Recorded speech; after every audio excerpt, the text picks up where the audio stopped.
Hey, good morning, everybody. It's Dr. Kenton Wakes Up. I'm Dr. Kenton. In the mug today is Cameron's breakfast blend.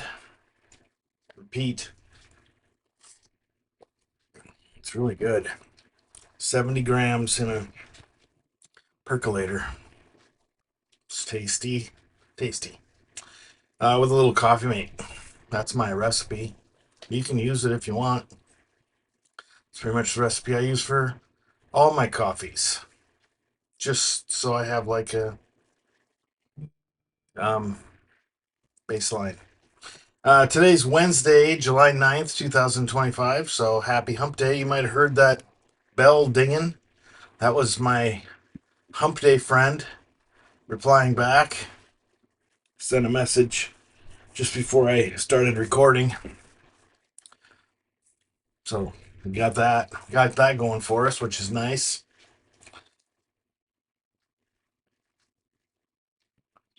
Let's try to do the Wordle while we're thinking about it. I slept like a log last night, just short of 8 hours.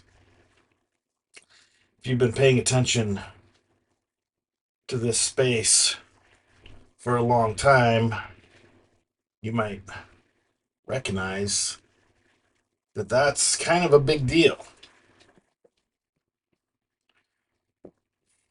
Two letters.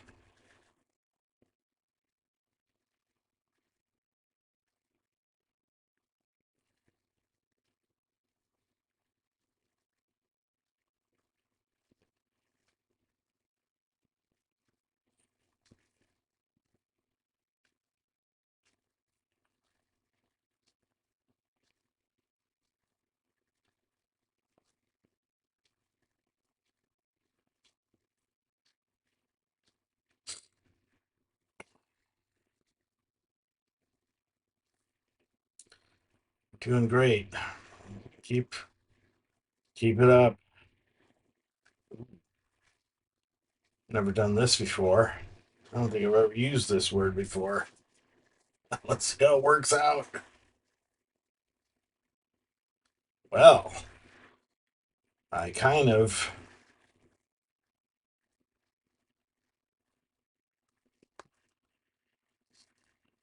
get back. Get back.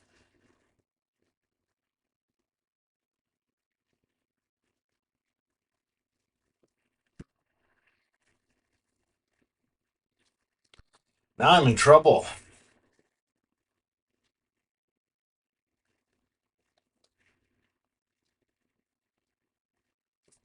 No, I'm not. Hold on. There's plenty of words that end that way.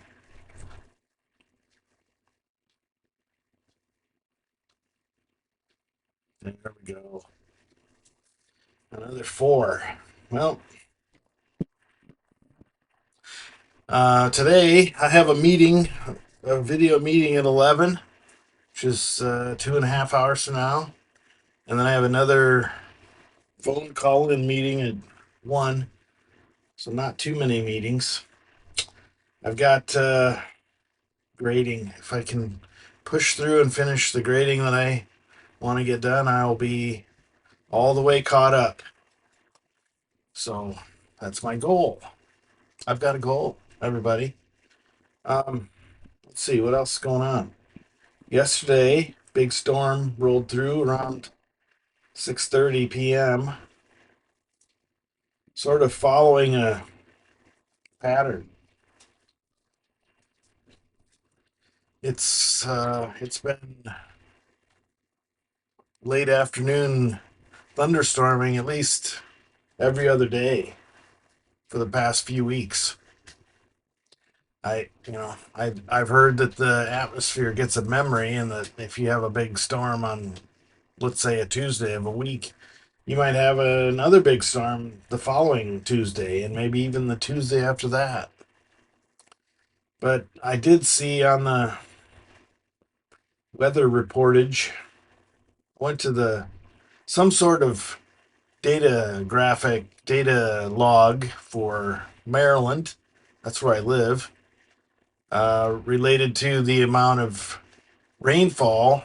You know, the the weather guys, what I would say is that you should never ask a weather guy if we're in a drought, because their two answers are yes, or we're really close to being in one. Depends the definition they use, but we could be in one. Which makes me wonder what the actual definition for a drought is.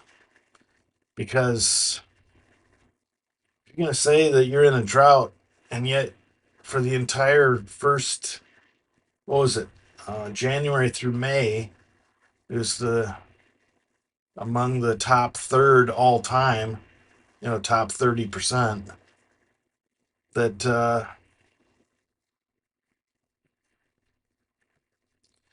you're saying that there was hardly any rain for the year or so before, or substantially under the. I'd like to see I guess what I'm trying to say is I'd like to see the plots, the rainfall plots.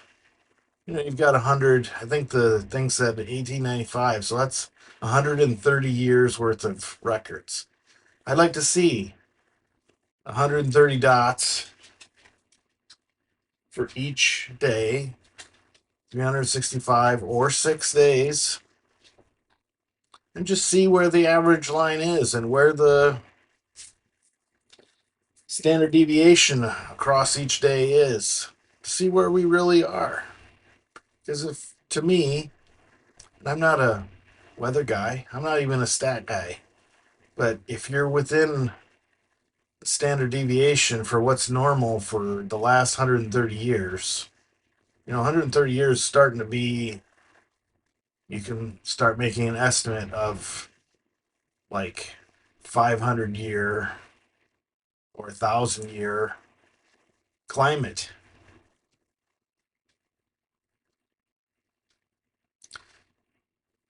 One of the things that I feel like we lose sight of is that we only have experience with what we have personally seen, plus whatever people left behind, and it's not been all that long ago that people had standardized measures.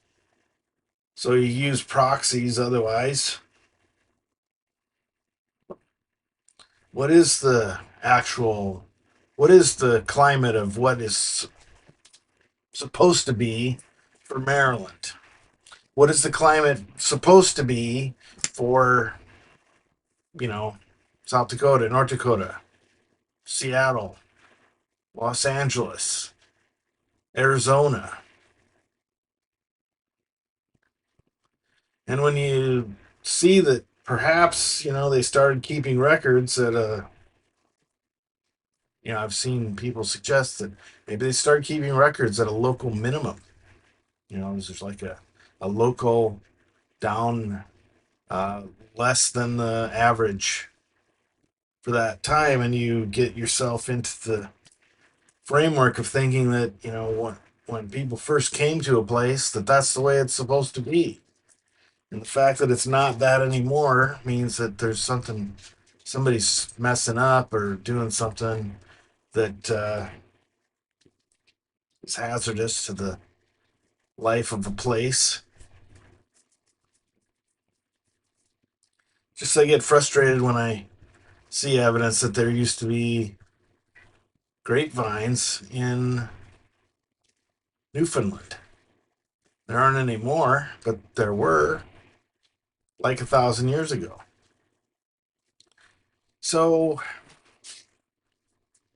you talk about climate, and you've only got a narrow band of data points for any given place.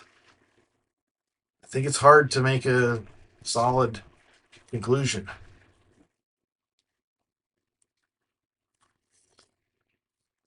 Just not to say that I'm a denier. I'm not a denier. But what I am saying is perhaps the evidence is not persuasive yet.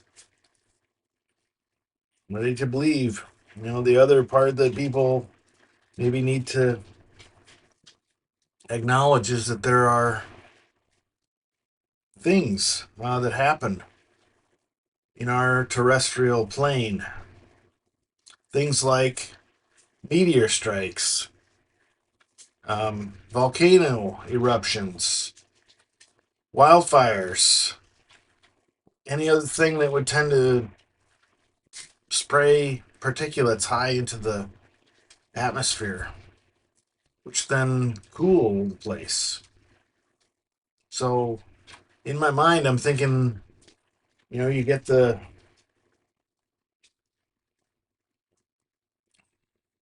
you construct a model of the Earth that even though we know that the continents have not always been this shape or configuration over the face of the Earth, you build a model where they basically, let's keep that standard. There are mountain ranges that are growing. There are mountain ranges that are being eroded away. There are things that are changing, but let's keep one thing static. Let's just say the landforms are where they've always been. I know that's not true. But build a model that says this is what, without any external changes, this is what the average um, rainfall, temperature, regime, whatever, this is what that would look like over the entire face of the Earth. Let's get a model and see what it is that would be if there were no volcanoes, there were no asteroid strikes, there were no wildfires.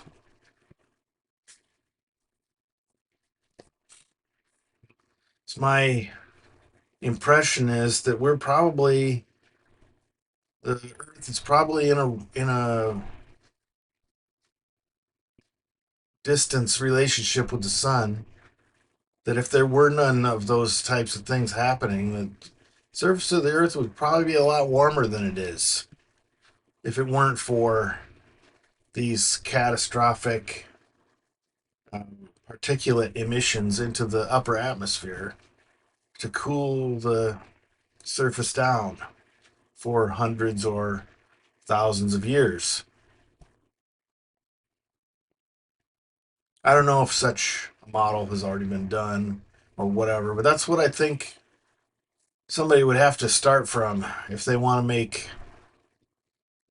suggestions about what the temperature regime is supposed to be.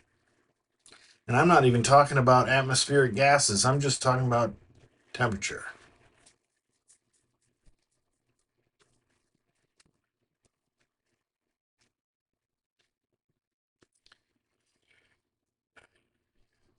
Because you stir in living plants and animals and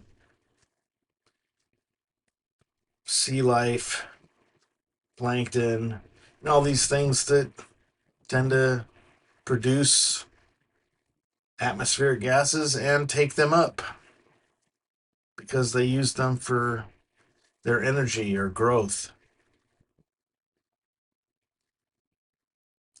Maybe you could run a model that shows, basically this is what the temperature of the Earth would be if there were no living plants or animals upon it. And then, using whatever understanding we have about what plants or animals would tend to live at that temperature range. Of course, we're discounting the fact that there were probably species that came into existence and disappeared over the 4 billion years that the planet has existed, according to the age of the rocks. I think well, anyway.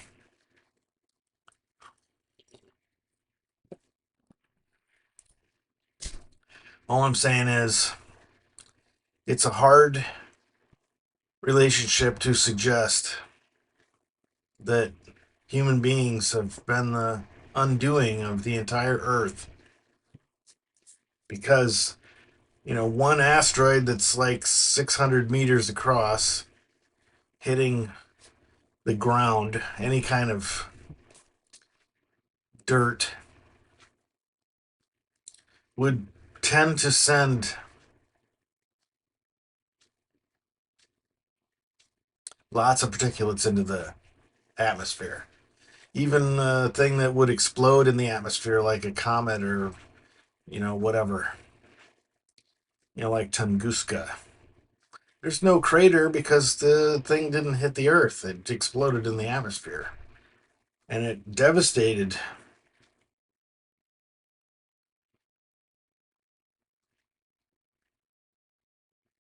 And I guess what was it's a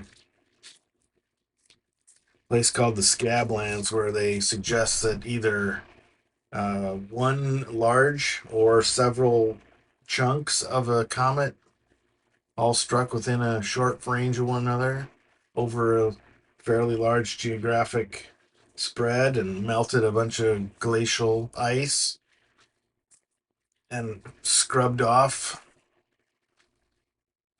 hundreds of feet of material, rocks even. So, anyway, these are all things that what I've noticed, what has finally come home to roost in my drying brain pan is that the stories that you read as an average person, the stories that are you have access to as an average person, are by definition, almost by definition, sensational.